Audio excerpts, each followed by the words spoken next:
Welcome to Daryl's Digest. This YouTube channel is where I am hoping to help people by sharing my experiences with the double D's: dementia and depression. Last night, my youngest son, Noah the Prince, somehow got a lot of new people to watch and subscribe. I would love to tell you that I understand all this social media verbiage, but I don't. All I can say from the bottom of my heart is thank you. If you know somebody,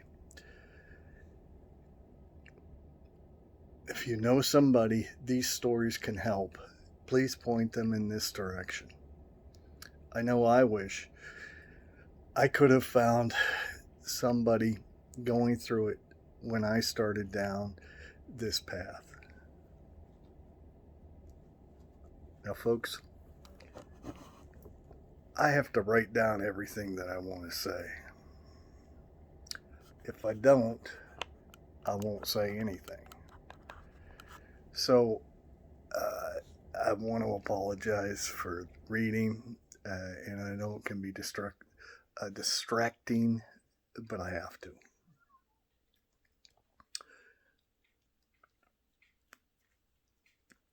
On the last video, I ended by talking about suicide and my attempt. Today I want to start and discuss my view on the mental health crisis going on right now in the U.S. This information I'm going to use here comes from an NPR article on the internet.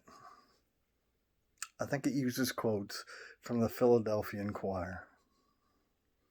The article is titled, "Curfew in Philadelphia Lifts the City as Roiled by Protests in the Walter Wallace Shooting." My discussion on this has nothing to do with race. It has everything to do with a broken mental health system.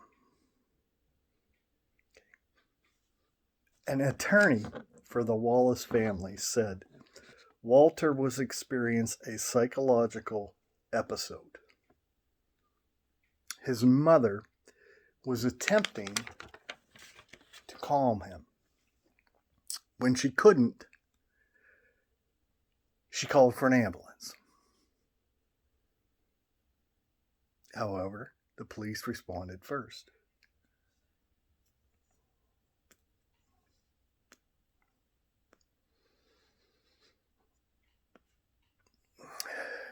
I've read other things about the mental health backstop of this story.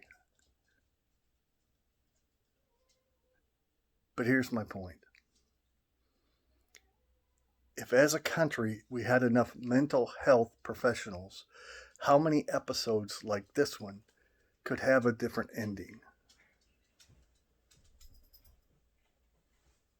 Think back to last night. Statistics from the CDC, 90%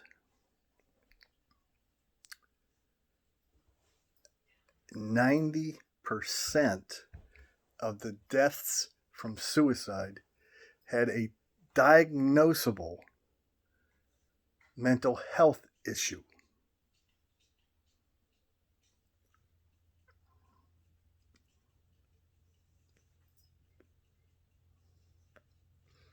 We need a big influx of great minds into our mental health services.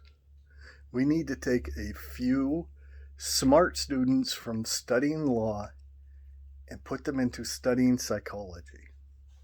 We need to take some of the caring students from education and bring them into therapy. God knows we have enough attorneys.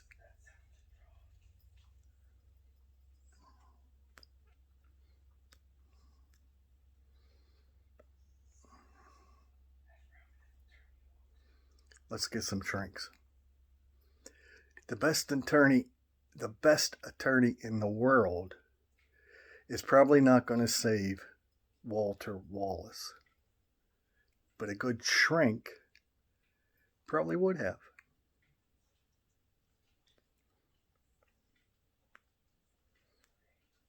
Now back to my story. The shrinks involved in my padded cell institution rescued me. Now I need you to hold up for a second, okay? I do not use the term shrink as derogatory or a put down. The truth is, my dumbass can never remember whether it's a psychologist or a sociologist that can prescribe the medicine.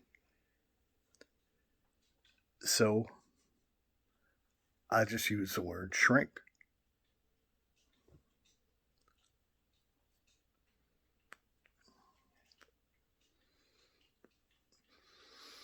These are the people who rescued me. In my story, I said I got lucky.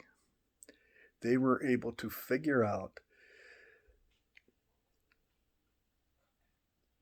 that in my career in the world of stocks and bonds, along with my coaching endeavors, led to the part of my brain that makes impulse decision being stronger than the logic or reasoning part. At this point of my life,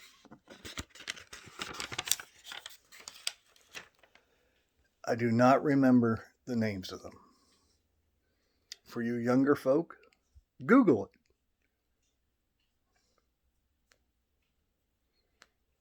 That can be your first step towards a mental health career. Let me give you an example now that I always think about when I think about this situation. Our brains are muscles. So what if you exercised your left arm and only your left arm for 20 years?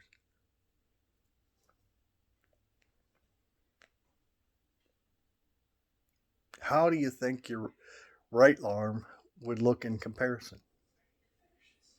Your left arm would probably even make your legs look funny. See, for 19 years, I had to decide to buy or sell quickly. Sometimes the opportunity would be gone if I spent too much time thinking about it. So I would study the company, watch its trading patterns, and when it would get to where I wanted to buy or sell, boom, done deal. Was I correct all the time? Hell no.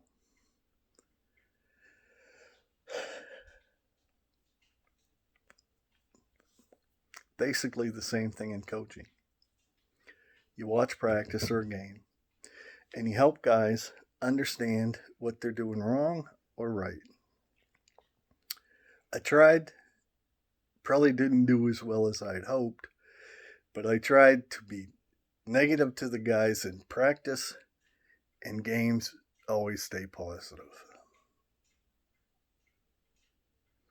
When I took a player out of a game, I would go sit in their lap or headbutt them and talk about what I had noticed.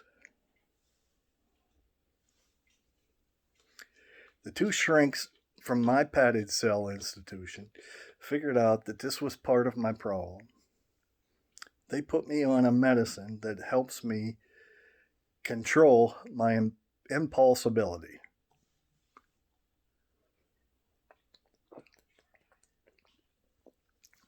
Is that a word? I don't know.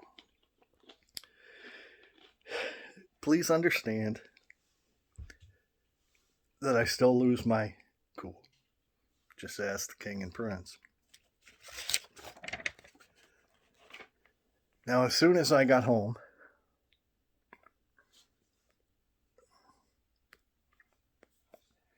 I called the therapist that I'd worked with before.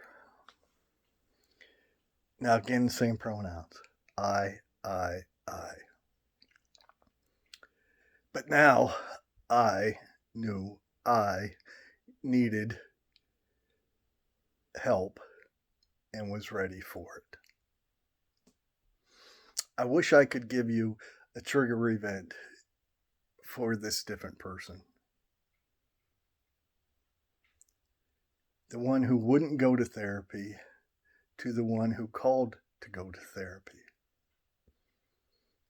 It is not the suicide attempt, because the same pattern just appeared in my life recently. So we started therapy, sometimes twice a week. The feces pile in my brain was so big, potatoes and tomato plants were growing in it. If you have never seen a manure pile, I am positive that makes no sense to you. Depression sneaks up on you, and it's not something that you can recover from quickly. It's a fight.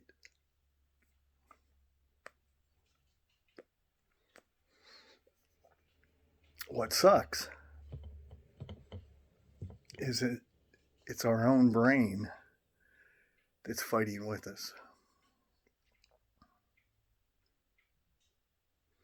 I'm not perfect or even close. There are times when I still speak before I think. The worst part for me is realizing it after it happens instead of being able to stop it before I say it. I don't know if I've mentioned this on the videos yet, but the Prince and I are in quarantine. It ends on Friday. We went for a long drive today. We ended up going through a drive-through at Taco Bell. We have no symptoms. I think if we could just stand each other for a few more days, we'll have this behind us.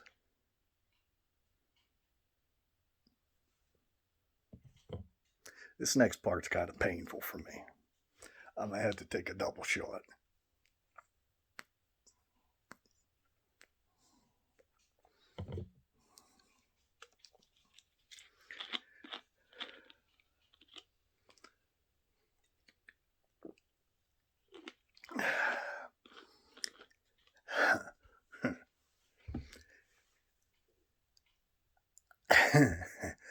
The Prince told me one of his friends wanted a shout out. About the only damn good thing I can say about this kid is he has picked on Carter since he was a little guy.